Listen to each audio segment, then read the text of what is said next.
창세기 48장 1절에서 11절까지의 말씀 우리 한 목소리로 함께 봉독합니다.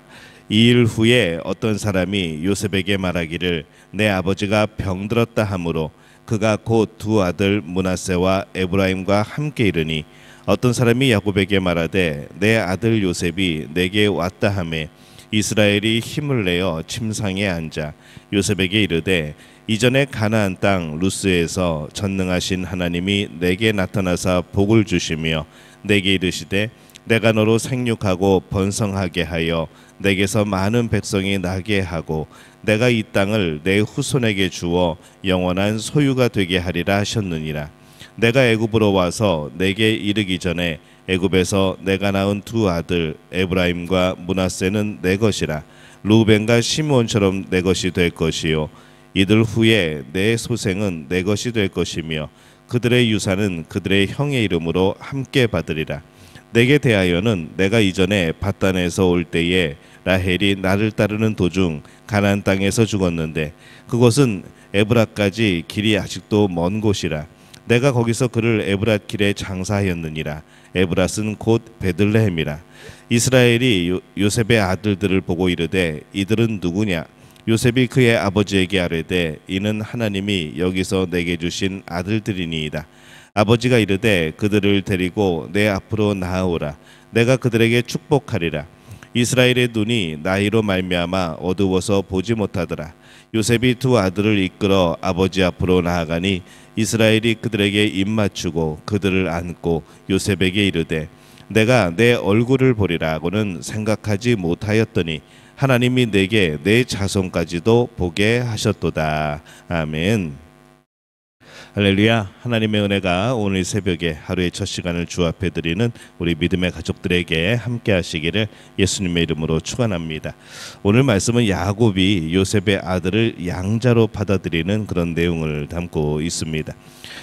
요셉이 두 아들과 함께 아버지 야곱을 방문을 합니다. 그래서 1절에 이 일 후에 어떤 사람이 요셉에게 말하기를 내 아버지가 병들었다 하므로 그가 곧 두 아들 므낫세와 에브라임과 함께 이르니 야곱의 가족은 고센 땅에 지금 살고 있습니다. 요셉은 여전히 애굽의 중요한 그런 인물이고 역할을 하고 있고 궁중 이 수도에 살고 있었을 겁니다. 아버지가 병들었다는 말을 듣고 두 아들을 데리고 아버지를 찾아간 것이죠. 이 병문안을 온 요셉과 손자에게 야곱이 말합니다. 3절에 보면은 요셉에게 이르되 이전에 가나안 땅 루스에서 전능하신 하나님이 내게 나타나사 복을 주시며 이 야곱은 요셉에게 이 베델 이 루스에서 그에게 오셔서 말씀하신 하나님의 말씀을 알려줍니다. 아마 요셉은 수없이 그 이야기를 벌써 들었을 겁니다. 그러나 야곱은 또다시 말하죠. 그는 지금 애굽의 화려함이 아니라 하나님이 약속하신 그 언약을 생각하고 있었고 날마다 그것을 잊지 않고 되뇌이고 또 자녀들에게 가르치고 계속해서 그랬던 것이죠. 애굽이 아무리 좋아도 하나님께서 약속하신 땅은 가나안 땅입니다. 4절에 보면은 내게 이르시되 내가 너로 생육하고 번성하게 하여 내게서 많은 백성이 나게 하고 내가 이 땅을 내 후손에게 주어 영원한 소유가 되게 하리라 하셨느니라. 이 하나님의 약속을 근거로 야곱은 이상한 이야기를 합니다. 5절에 보면은 내가 애굽으로 와서 내게 이르기 전에 애굽에서 내가 낳은 두 아들 에브라임과 므낫세는 내 것이라. 루벤과 시므온처럼 내 것이 될 것이요 이렇게 말을 하죠. 요셉의 두 아들을 자신의 양아들로 삼겠다는 겁니다. 이게 어떻게 보면 참 어떻게 이상해 보이기도 합니다. 물론 비슷한 시기에 이 함무라비 법전을 보면은 이 손자를 양아들로 삼는 그런 내용들이 나오곤 합니다. 근데 요셉의 경우가 이상한 이유는 지금 야곱보다 요셉이 훨씬 더 잘 살고 있기 때문인 거죠. 이 야곱은 이제 늙었습니다. 이제 죽음을 앞두고 있고 근데 지금 요셉은 애굽의 총리입니다. 야곱보다 훨씬 더 많은 재산과 명예를 가지고 있는데 그런데 이 야곱이 자신의 아들을 자신의 손주들을 양자로 삼는다라고 말하는 거죠. 이 어떻게 보면은 좀 이상하기도 합니다. 이 야곱은 하나님의 약속에 근거하여서 지금 말하고 있습니다. 하나님께서 앞으로 행하실 일, 그것을 생각하면서 지금 생각하는 거죠. 하나님께서 앞으로 행하실 일들을 생각하면은 이 요셉의 두 아들이 아니라 야곱의 양자로 있는 것이 더 유익한 겁니다. 약속의 그런 또 후손이 되어지는 것이죠. 그래서 이 요셉은 아버지 야곱의 제안을 받아들입니다. 6절에 보면은 이들 후에 내 소생은 내 것이 될 것이요 그들의 유산은 그들의 형의 이름으로 함께 받으리라. 요셉이 두 아들 외에 또 다른 아들을 낳았는지는 이 성경에 잘 나와 있지 않습니다. 그 이후에 아들은 유산을 받음에 있어서는 따로 지파를 형성하는 것이 아니라 에브라임과 므낫세 지파의 그 밑으로 들어간다라고 그렇게 한 것이죠.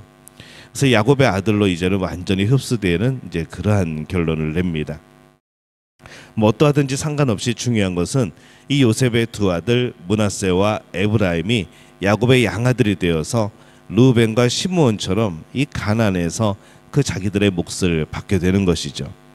곧 에브라임은 르우벤의 장자의 자리를 차지하게 되어지는 거죠. 그래서 요셉은 자신의 두 아들이 야곱의 양자가 되었기 때문에 그가 받아야 하는 두 몫을 받는 겁니다. 게다가 에브라임이 이스라엘의 실질적인 리더, 지파가 되어집니다. 이 장남의 역할을 하게 되는 것이죠. 야곱은 베델에서 하나님께서 그에게 말씀하신 것과 더불어 또 하나의 이 가나안에 대한 내용을 말씀을 합니다. 7절에 보면은 내게 대하여는 내가 이전에 밧단에서 올 때에 라헬이 나를 따르는 도중 가나안 땅에서 죽었는데 그곳은 에브랏까지 길이 아직도 먼 곳이라 내가 거기서 그를 에브랏 길에 장사하였느니라.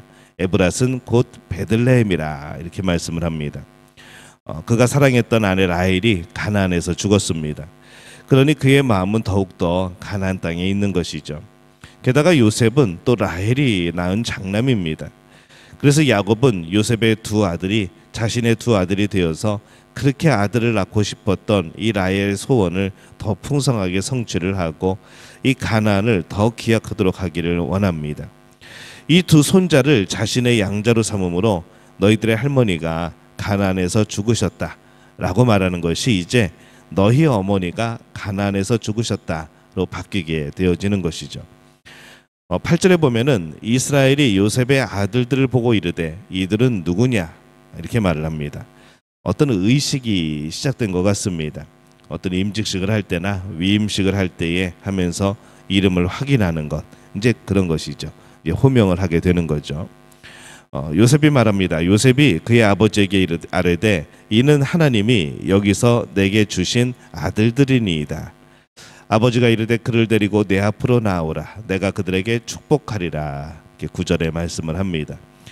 야곱은 늙고 병중에 있고 이제 죽음을 맞이하게 될 겁니다.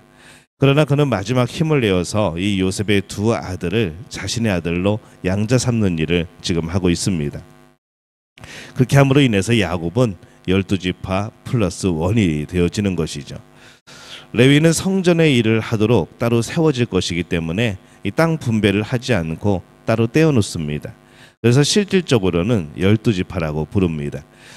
야곱이 마지막 힘을 다하여서 이 가나안에서 일어날 일을 미리 준비하고 있는 것이죠. 400년 후에 일어날 일을 지금 준비하고 있는 겁니다. 그 야곱의 준비대로 하나님의 약속을 따르는 이 야곱의 준비대로 450년 후에 이 가나안에서 땅을 분배를 하게 되어집니다. 그때 중요한 지파가 에브라임과 므낫세가 되어지는 겁니다. 지금 야곱의 가족이 애굽에 살고 있습니다. 그런데 놀라운 하나님의 은혜와 또 계획으로 그들은 가나안에 들어가게 될 겁니다.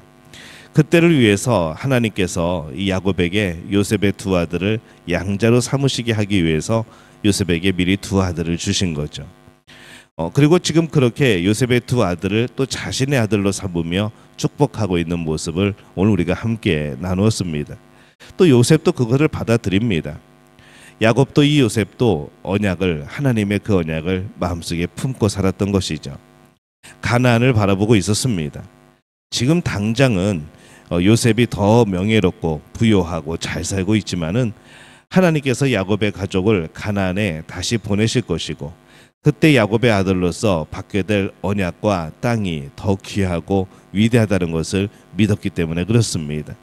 그리고 실제로 이후에 또 그렇게 이 하나님의 뜻이 이루어집니다. 이 사람들은 주로 자신이 살아있을 때 이때를 생각합니다. 또한 이 세상만을 생각하는 경우도 많이 있습니다.